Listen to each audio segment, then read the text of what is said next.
सगळ्यात महत्त्वाचं की जो आपला अतिशय छोटा बाजारात न विकला जाणारा संत्रा आहे तोही या ठिकाणी विकत घेतला जाणार आहे।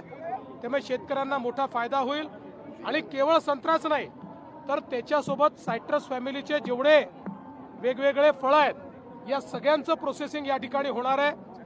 वेगवेगळ्या प्रकारचे अनेक प्रोसेसिंग युनिट्स या ठिकाणी आहेत। सोबतच आत्ताच त्यांनी सांगितलं आहे की शेतकऱ्यांकरता इथे कोल्ड स्टोरेजची व्यवस्था देखील त्यांनी केलेली आहे। त्यामुळे सगळा संत्रा इथे जमा करून त्याचं सॉर्टिंग ग्रेडिंग देखील इथे केलं जाईल। अगदी कोणाला एक्सपोर्ट करायचा असेल तो देखील या ठिकाणून करता येईल अशा प्रकारची व्यवस्था रामदेव बाबाजींनी केली आहे। आणि याच सोबत आता इथे एक नर्सरी सुरू करून संत्र्याची क्वालिटी सुधारण्याकरता नवीन प्रकारचे सॅपलिंग्स तयार करायचे आणि त्यातनं चांगल्या प्रतीचा संत्रा तयार करायचा हाही कार्यक्रम हातामध्ये घेण्यात येणार आहे। मला आज या गोष्टीचा विशेष आनंद आहे की बाबाजींनी ज्यावेळेस ही जागा घेतली होती आणि फुकटात घेतली नव्हती, टेंडर काढून त्या ठिकाणी पैसे भरून त्यांनी घेतली होती, त्यावेळी अनेक विरोधकांनी टीका केली होती।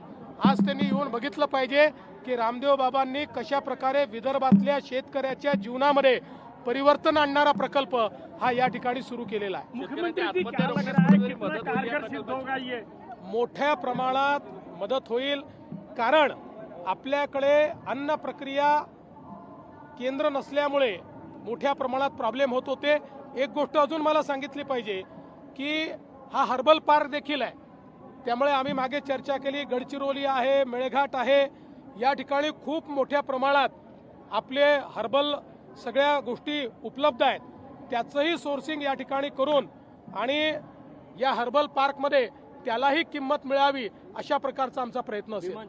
धावपट्टीचं काम लवकर सुरू होतं। आता सगळ्या गोष्टी फायनली झालेल्या आहेत, फक्त आता हँडिंग ओव्हर करता सेंट्रलच्या कॅबिनेटला प्रस्ताव गेलाय, तो पुढच्या 15-20 दिवसात मान्य होईल आणि त्यानंतर काम वेगाने सुरू होईल।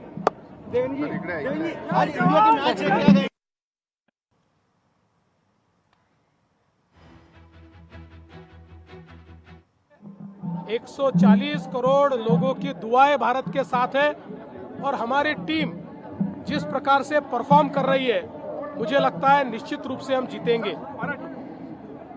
भारत नक्की ही मॅच जिंकेल। ज्या प्रकारे आमच्या टीमने या संपूर्ण टूर्नामेंटमध्ये परफॉर्म केलेला आहे, भारताला 100% जिंकण्याची संधी आज आहे। आमच्या शुभेच्छा आहेत। लोकशाही मराठी ऐका, पहा, जागरूक रहा।